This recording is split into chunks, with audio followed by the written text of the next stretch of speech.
Hello दोस्तों, कैसे हैं आप सब। उम्मीद करता हूँ बढ़िया होंगे। दोस्तों, श्री कृष्ण कहते हैं कि हमें ऐसी 5 स्थितियों में हमेशा चुप ही रहना चाहिए।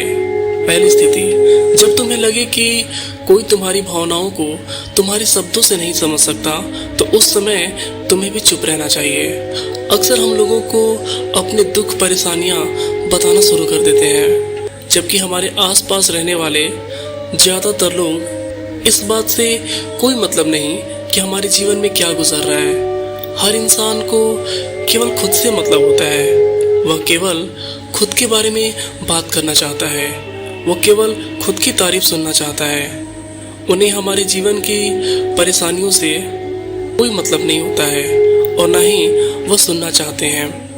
हो सकता है 1 या 2 बार वो तुम्हारी दुख भरी कहानी सुन भी ले, लेकिन वो बाद में तुमसे भागना शुरू कर देंगे, क्योंकि कोई भी दुखी और असहाय इंसान के साथ रहना पसंद नहीं करता। इसलिए कभी भी अपने कुछ करीबी मित्रों और परिवार वालों को छोड़कर ऐसे किसी इंसान को अपनी परेशानी ना बताएं, जो तुम्हारी बातों को समझने के बजाय तुम्हारा मजाक बनाए।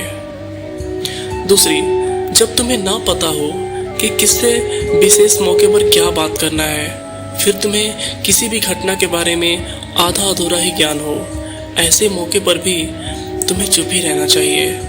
ऐसा इंसान जो अधूरा ज्ञान होने के बाद भी उस विषय में बात करता है, तो वो इंसान अक्सर मजाक का पात्र बनता है और कोई भी ऐसे इंसान को कभी गंभीरता से नहीं लेता।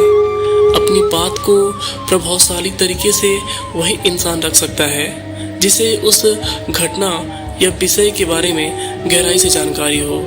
इसलिए कभी भी आधी अधूरी और इधर उधर की बातों पर ध्यान देकर नहीं चलना चाहिए। लोगों को अपनी बात पर मनवाने की कोशिश ना करें।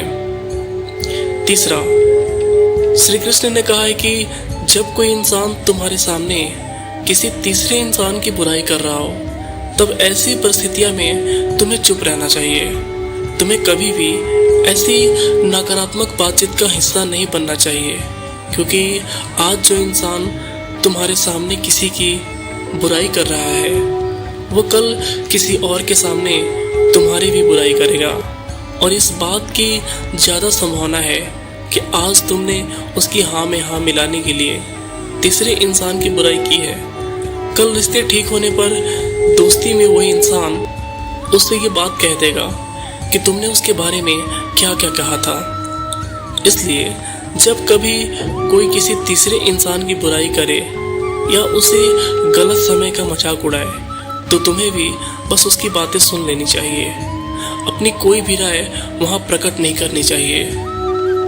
अगर तुम ऐसा करते हो तो भविष्य में ये तुम्हारे लिए समस्या खड़ी हो सकती है। श्री कृष्ण ने कहा कि चौथा, कोई तुम्हारे ऊपर गुस्सा या घृणा से चिल्लाए, तुम्हारा अपमान करने की कोशिश करे, तब ऐसी परिस्थिति में तुम्हें चुप ही रहना चाहिए। सामने वाले के गुस्सा और घृणा को कम कर सकते हो, साथ ही तुम इस स्थिति को खराब होने से बचा भी सकते हो।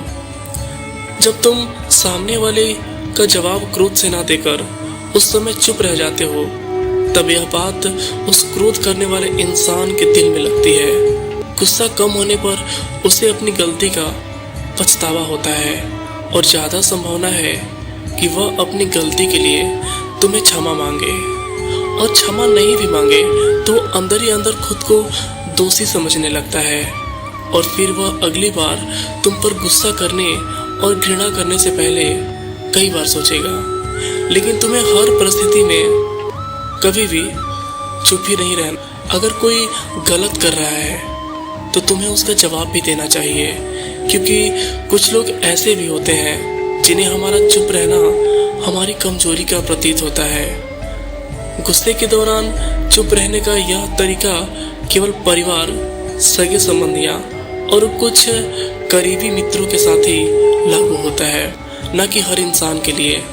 अगर तुम हर जगह चुप रहने लग गए तो इसका गलत फायदा भी लोग उठाने लगेंगे। 5वां, जब कोई इंसान उसके जीवन की कोई दुख भरी घटना या अपने जीवन की परेशानी साझा कर रहा हो।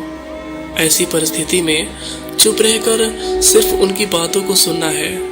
ज़्यादातर लोग ऐसे होते हैं कि किसी के सामने अपनी समस्याओं को सुनाई नहीं देते, उन्होंने समाधान देना शुरू कर दिया।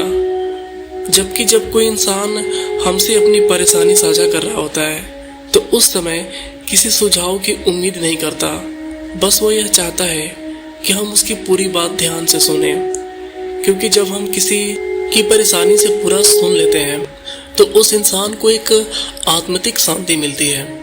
उसे ऐसा लगता है कि चलो किसी ने तो मेरी बात समझने की अधिकतर मौकों पर की परेशानी को ध्यान से पूरा सुन लेते हैं तो इंसान को एक आत्मिक शांति मिलती है।